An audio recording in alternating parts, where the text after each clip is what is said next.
present day. All right. And he traveled from there, following the Euphrates River, all the way up around Turkey.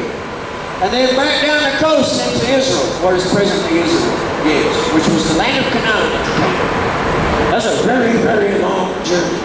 Yes, yes. I don't know how many years it took him to make it, it doesn't say, but I can only imagine for any of you who have ever made a long journey on foot, it took a really long time. And I'm sure it was very, very unpleasant. Hot. I'm sure there were days he was thirsty. I'm sure there were days he was hungry. I'm sure there were days he was wondering what God was sending him to. Yeah. Why was he doing this? Yes. I'm sure he had many days like that.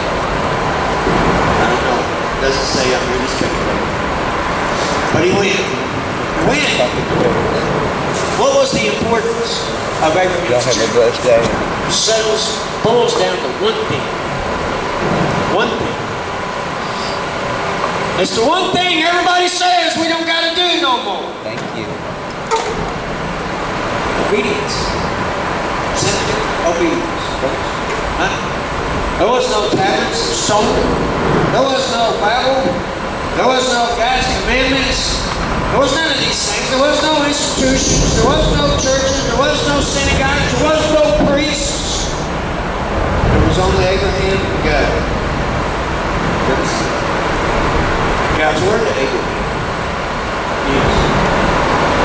Brothers, you know, I don't care much about anything concerning these things, these institutions, these peoples, none of these things. They have no bearing on me, what I say and do whatsoever. I've got a relationship with God.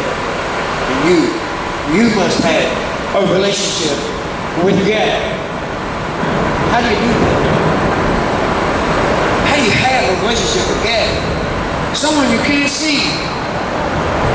Someone who's not speaking to you out of a booming voice from the sky. Someone you could see someday.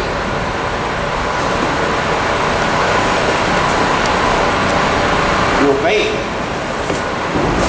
Simply obedience. Nothing more, nothing less.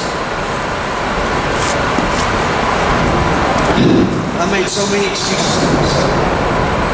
On and on. I can do this, I can't do that. I want to do this, I don't want to do that. I've heard this is not real, so I don't have to do that. This guy down the road said this, I'm going to believe that. How many of you have been incarcerated?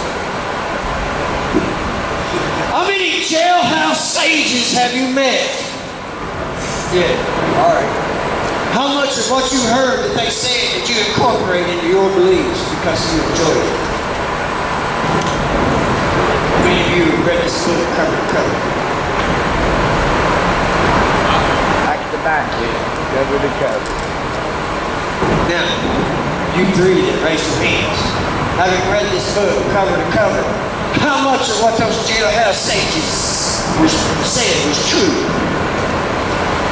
All right. Brothers, I'm telling you now, to obey God, you're going to have to know what God says. The only way to know what God says is to get in here and find it out. Abraham is called the father of faith.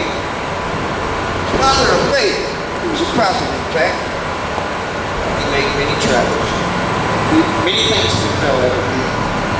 He had to fight. He was promised a son.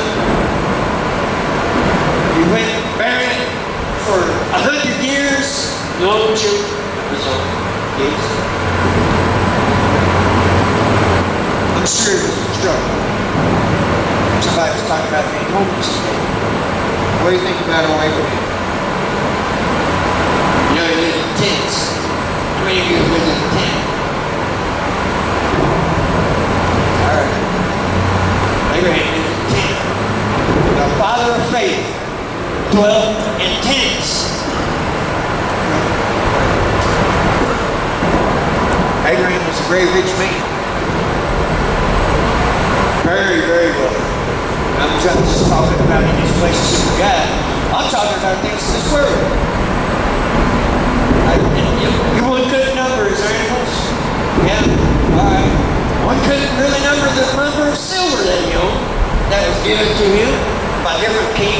rulers of the lands that he passed through. Never failed. It seemed like every land that Abraham passed through, as his entourage got larger and larger and larger, yes, as he grew, for some reason, they all wanted to give him something. Maybe in life. Yeah.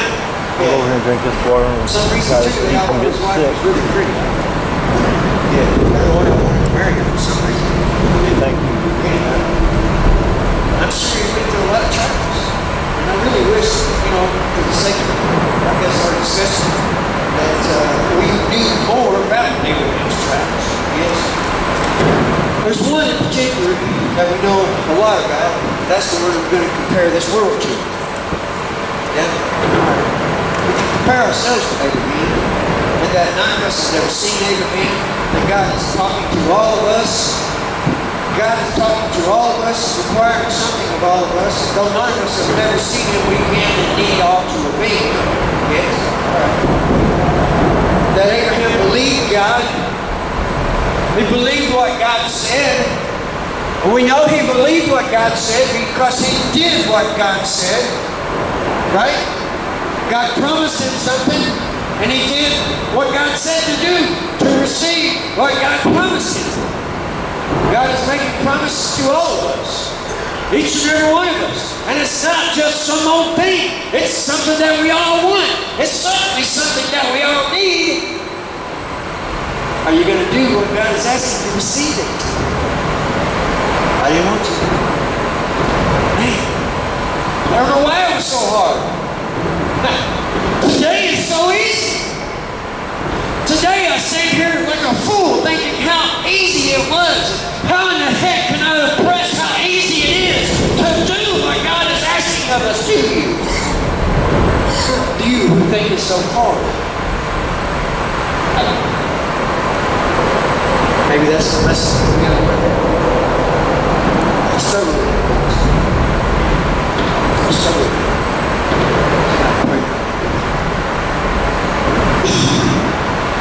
But Abraham was asked to do something else. Now, check this out. Abraham made it into this land. He had many trials in this land. The story continues. After so long, going without an heir, going without a son, his wife decided that she was going to send her servant, her handmaiden, to her husband, yes, to be his wife also, yes, that he might have a child. All right. And she did. Hagar was her name. She was an Egyptian. And Abraham had a child. His name was Ishmael. Abraham had a child. But it was not the child that God had promised him. The child of his own loins from his wife is, alright, that child was still yet to come. For some reason, they had problems. Abraham laughed at the thought of him being so old and having a child, and his wife also laughed at being so old and the thought of having a child. Yes, they both laughed. I've heard a lot of preachers talk about Sarah laughed, but Abraham laughed too. Okay, first time he heard it. And yet, God asked him, is there anything too hard for me? I want you to think about it. Every one of you are in a situation. Every one of you are in a circumstance. Yes. And I want you to think about the God of heaven, the Father of all creation. And when you look around you in this world and you see all that He's done, is there anything too hard for Him? Is there anything that you're going through that's too hard for Him? Sometimes I think that's what brought me down. Knowing that there was nothing too hard for Him. Yeah. And Him not moving for me the way that I wanted Him to. I think that brought me down a lot. Knowing that God can do anything that I could think of, anything that I could imagine, all the things that I imagined that would make my life better, that would make me a better person, and yet God not doing none of those things. Yes.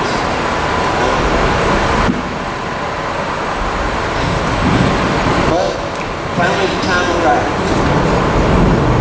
Abraham being 100, his wife being 90, was, I'll be honest with you. I've said this before, but that says something about those two people and their belief right there. Yeah. Because her child was not immaculately conceived. Him being 100 and her being 90, they had to get together. Yeah, all right. And it says that she was well past the time of women, and I'm sure we're talking about this. Okay, yes. But yeah, they still had to get together for it to happen. Had to be a little faith involved right there, don't you think? To believe that it would happen, to get together so that it could happen. There was something they had to do for it to happen. Yes, again, it's something they had to do. It's something you have to do. Brother said, I know they do. I wish I could make it easy. I wish I could tell you there's nothing that you have to do. Yes. I wish I could tell you that everything has been done for you. Yes, I've heard that a lot. I've heard a lot of people say this. You know? Yes. And it's a really feel-good message to believe that there's nothing you gotta do, that it's all been done for you. That the glory of heaven is just gonna shine down on you because you're sitting here. I'm sorry. It's just not that way. And there's something you're gonna have to do. There's some things that you're gonna have to do. There's many things that you're gonna have to do. It all begins with belief. Yeah. First, you're going to have to believe that there are some things that you're going to have to do. And then you're going to have to go out and do them. Whatever you got to suffer. Yes. Oh, yeah. And guess what? Guess what? This is a commitment. Huh? How many of you are a part of a commitment? How many of you are committed to being sober right now? For the rest of your life, this is a commitment, brothers and sisters. Huh? Yes. But these things that you're going to have to do are going to be for the rest of your lives. God is calling you. God is chosen. There's some things that you're going to have to do. And there's some things that you're never going to be able to give up doing. Even though nobody's listening. Even though nobody's paying attention. Even though they're laughing at you. Huh? Even though they're making you. Even though they're locking you up. Even though they're ridiculing you and preparing your execution. There's some things that you're going to have to do. We'll get on that next coming weeks. Time came. Abraham had his promised son. Yes, yes. And I'm sure it was a great time in his house. I'm sure it was a very, very blessed time in his house. Never had any children of my own. And those of you who have heard the gospel through my voice, I consider you my children. Yes, yes. But I have not had any of my own. Going, however you look at that, but I know it. But I found that it was a really, really joyous time in his household. As I said earlier, Abraham was a wealthy man. He had a lot to pass on to someone.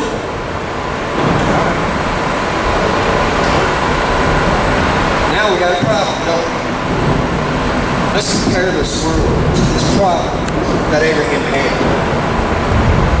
On one hand, Abraham had a son, yeah, from his loins, whose name was Ishmael, but it was the promise. It was not the son that God was going to call his seed. God told him so. And then he's got the promised son, the one who God told him that he would call his seed from, the one that God told him that he would carry his covenant with forever. I know that you guys understand this, but when you come to God, you accept God, you're entering into something with God. Those of you who have been baptized down here on the waterfront know that, don't you? I ask you some questions, don't I? Yes. You're entering into a covenant with God. You're telling God that you're going to do what He says. You're telling God that you're going to obey your King. And God is going to fulfill His word to you. That's a covenant. That's a covenant. That's an agreement between you and another being.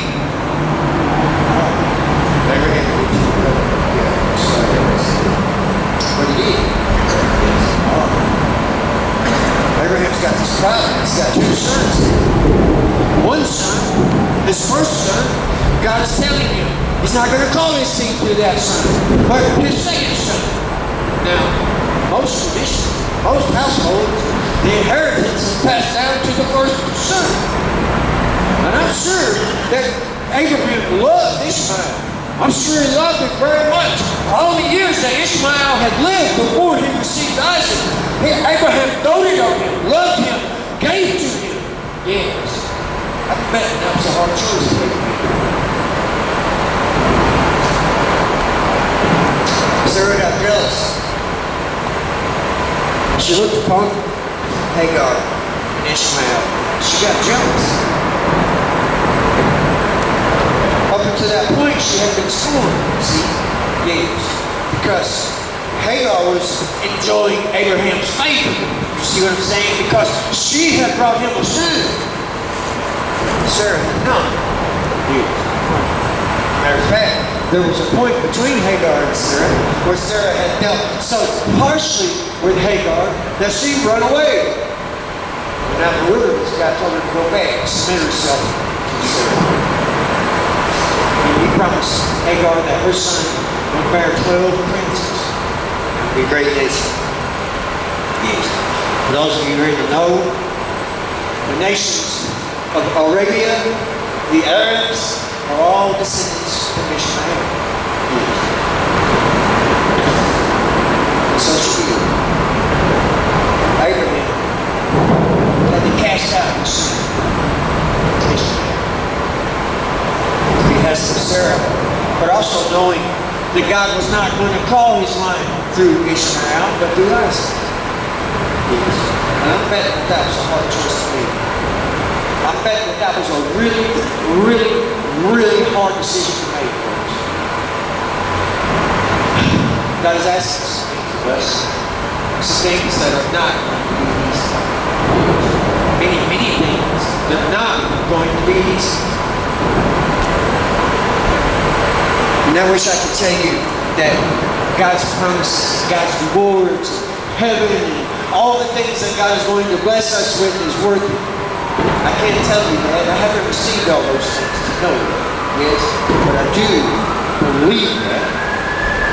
Yes, I do believe that. I haven't experienced all that goodness just yet, yeah, but I have experienced everything on the opposite end of that spectrum. I've experienced a life with no peace. I've experienced a life with no joy. I've experienced a life with no love. I guess some of you have too. We know that end, don't we? Yeah, all right. We've been there, haven't we? All right. So maybe it is worth it. Maybe we do understand that it is worth it. That it is worth doing whatever God asks of us, no matter how difficult it may seem in the moment. No. Without having had all these other promises in our hands fulfilled to us, knowing what they feel like to be able to compare them. Huh? Yeah. All right. Think about that, brothers. Next time you're in a situation. Think about where you've been. Think about the life that you live. Think about what you've suffered within. And then, again, ask yourself, is it worth it? All right. What do you make of that? Cast Ishmael out. Brothers, in this world right now, there are two kinds of people. You believe that? It ain't got nothing to do with color.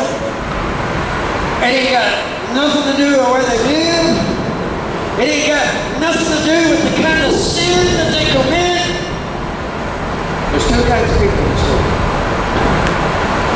was those kinds of people who were cast out. And there was those kinds of people who were promised. Which one are you? Which one are you? Yeah. I've told you over and over and over and over. I don't know how many of you believe this. You've been somewhere all your life. You've been a lot of places all your life, aren't you? A lot of different places, a lot of different faces, a lot of different things that you've done. And yet, today, you sit here. How did you get here? How did you get here? Hearing these words today. It's certainly not like you to sit here hearing these words, is it? It ain't got nothing to do with anything that you've ever done, has it? Yeah, all right. Brothers, you have been chosen. You have. God has brought you here to do these miracles. He has. Make no mistake. That in itself should be enough to believe. God's calling you in. He's not casting you out. He's calling you in. That should tell you what kind of person that you are. Which one of these two people you are is. All right.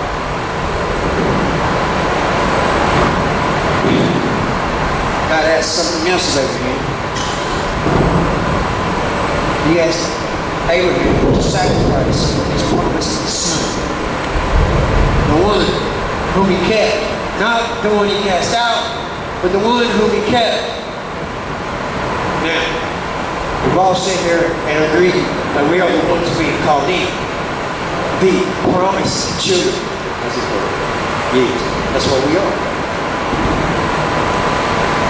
Brothers and sisters, there's coming a time, real soon. Let me get into this story. Let's talk about it.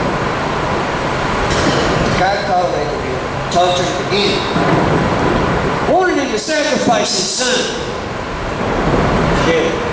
To take him up on the mountain, build an altar, lay his son on the altar and sacrifice him, kill him. I don't know. It seems a bit barbaric. Yeah, all right. But in fact, it was a practice during Abraham's time. People sacrificing their children. Yes. Oh, I don't know why. Sacrifices their children. People sacrifice children to their gods. Baal, Beelzebub. Yeah. All that. All kinds of different gods.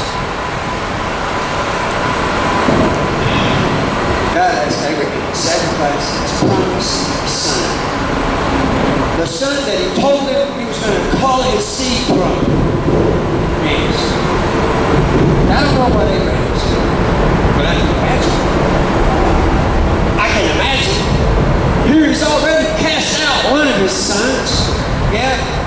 Don't know where he's at, don't know what he's doing, but he's got this one left, and now the guy's asking him to kill him. Doesn't tell us Abraham hesitated. Doesn't say that at all. Matter of fact, it says that Abraham called his son Isaac up, gathered some wood, put it on his son's back, and left. Just like that. They walked up the mountain. He took his son, he put the wood there on the altar, and he laid his son down on the altar. Looking into his eyes as he raised the blade. He came that close to being killed. The angel of the Lord called out to Abraham and stopped him. Stop him in the act. Stop him in the action of bringing the knife down on this child. I can't, I've done a lot of hard things in my life, guys, but I can't imagine something like that. I can't imagine doing something like that. I can't imagine God asking anybody to do something like that to start with, But God had his reasons, I'm sure. And I'm guessing it had something to do with God sacrificing his own son for us. Yes. I just wonder sometimes that if Abraham had not decided that he was going to obey God and sacrifice his son, whether or not God would have offered his son for us. I don't know, but there's definitely a parallel there, isn't there? And instead, as the angel stopped Abraham, there was a ram. Had its horns tangled up in the weeds. Yeah. And they took that ram and made the sacrifices with it instead. God put that. Now, us being your promised children, brothers, there's coming a time in this world, and it's soon upon us. It's going to feel like we're going to die. It's going to feel like we're all going to die some horrible day. Whether it be because of persecution, whether it be because of famine, whether it be because of thirst, whatever the circumstance may be, it's going to be bad. But in that moment, God is not time yet. God showed up just in time to stop Abraham, just in time to save Isaac's life, just in time. God is an on-time God, guys. These times that are coming upon us, yes, God is going to show up just in time. Just in time. And he's going to save us. He's going to take us out of it. He's going to take us out of this world. Yeah? Yeah. All right. We call it the rapture. The Bible calls it quickening. Yeah? All right. He's going to take us out of here just like the angel of the Lord stopped Abraham from slaying his son.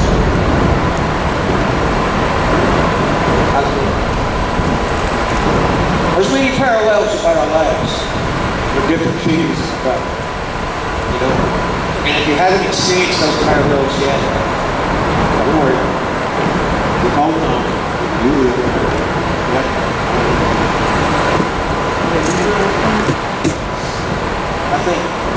I think the life of Abraham is very pivotal to us. Very pivotal to us. And that first he gives us this example of faith, telling us, showing us what faith is. You know, but faith is not just believing, but faith is also doing. There was a lot of things that Abraham did. Lots of things that Abraham did. Yes. It wasn't just that Abraham believed what God said, it was also that Abraham did what God said. And because Abraham did what God said, he received what God promised him. Everything. Everything that he promised him. All right. That's the example of faith that we have, yes. That's the best example of faith that we have. So I'm here to tell you, those who tell you just to believe, faith is just to believe. Yes, believe that. That's what you should believe. Instead, believe the example of faith that's set before you by Abraham, by Noah. Noah set the same example of faith, didn't he? How many of you know the story of Noah? God spoke to Noah, told him water was going to fall from the sky. Water never fell from the sky. Never ever fell from the sky up to that time. Yeah. Told Noah to build a boat, that he was going to flood the world. Noah never seen rain. And you know what flooding the world was going to be? Yeah. But he listened. He built a boat, and he was saved. Why? Why was he saved? First off, he was saved because God warned him, didn't he? Yeah. But why else was he saved? Because he built a boat. There was something he had to do. All right, brothers, I'm just saying. Huh? All right, let's look at these guys. Let's see what they did. Let's understand why they did what they did, and let's do like they did. We want to go where they went. Yep. All right. Just saying, brothers. Next time somebody tells you faith is just believing, say no. Or maybe you, I don't know. No, don't say nothing. Just walk away from it. All right. Yeah. Just walk away from it. For those who you meet, you tell them what faith is. Yeah. Show the faith of our King. Thank you so much. What kind of faith did he have? How do we know what kind of faith he had? Because he never seen it.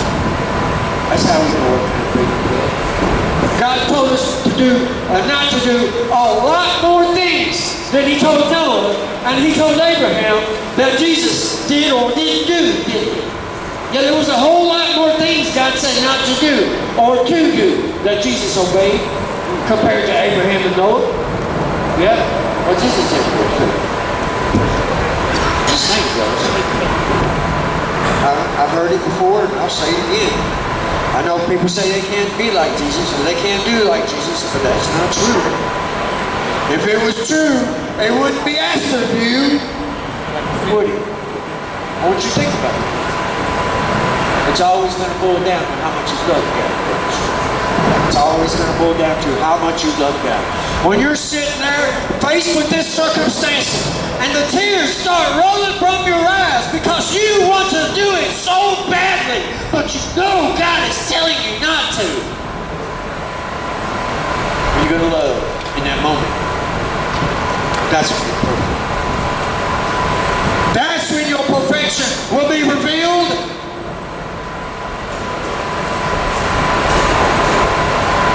Mother's Day 2014.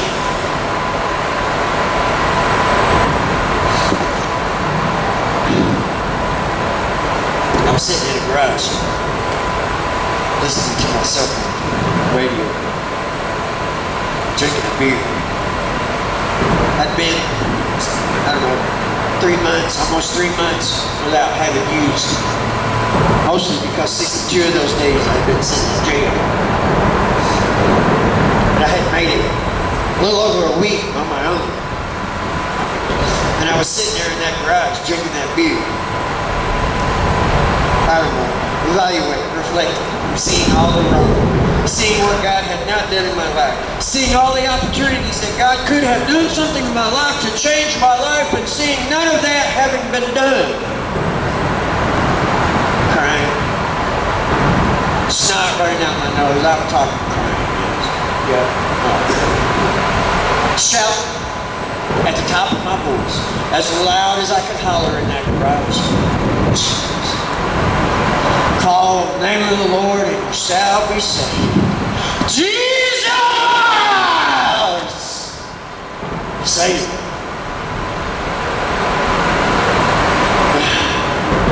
I'm sorry. Jesus didn't materialize. He didn't come down and touch me. He didn't talk to me. And I called him dope man.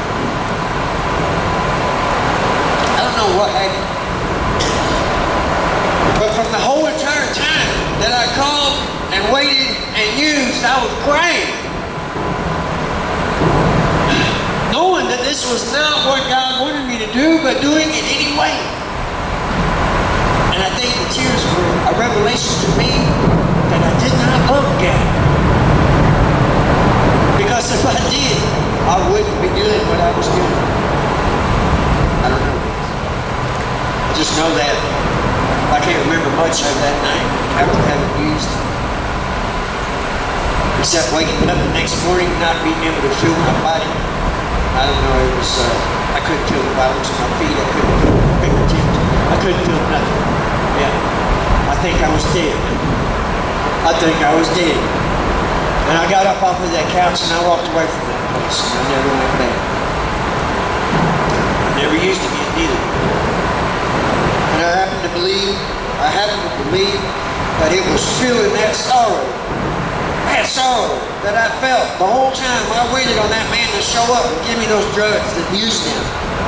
I happen to believe that it was that sorrow that I felt that caused me to never want to do it again. I don't know. I can't tell you what's the case. But I can tell you that godly sorrow produces true repentance. And true repentance is stopping what you're doing, never doing it again, and then doing its opposite. And today what I do is the opposite of what I did. And I'm telling you that that's what you must also do. Faith, believing God, doing what God says, just exactly like Abraham did, being the promised Son of God, who shall experience many tribulations, many sufferings. You're going to wonder in your mind, is this real? Is this true? There's going to be one thing, folks. One thing that's going to keep you moving forward. And it's the same thing that has caused me to never look back. And that's simply love. It's just love. It's just love. This world is fixing to be torn apart. Lots of people who say they know God, lots of people who say they know Christ, are going to fall away. You're going to see terrible, terrible things. Terrible, terrible things are going to happen. Similar to you. You're going to wonder, where is God? Over the course of the next few weeks, you're going to pray for these days, for these times, for these things, so that you'll know where God is, so that you'll know why this is happening. Furthermore, so that you'll know what you need to be doing. Because you got a job. You got a mission. There's something required of you. God is asking something of you. For you to receive these prayers, this inheritance. To take on this heritage. Yes. Those of you that have been here for these messages. It's almost time. It's almost here. No life farther than. Yeah. Alright. Be like everything goes. No question, God. It's okay to wonder why. It's okay to not understand. It's okay to be afraid. It's okay to be hurt. It's okay to be angry. Just continue loving Him. Continue doing what He's asking. And if you don't know, it's right here. There's always literature on this table. There's always Bibles, God has been saw fit, always provided us with His Word, that we can have it, that we can use it. And if there's not one on the table and you need one, say something, we'll give it. Yeah, alright. It's hard to keep up with everything. Okay. Alright. Bring somebody. Bring somebody next to you. You know, one reason why a lot of people won't go to church or become part of the church or believe or love or do what God has said is because they don't believe. Yeah, all right. They need to see to believe, don't they? Yeah, all right. Thomas was that way too, wasn't he? Yeah, okay. Brothers, these things that I'm going to talk about over the course of the next few weeks are things that we can see. Things that we can see going on around us. To believe back. Bring something. Yeah.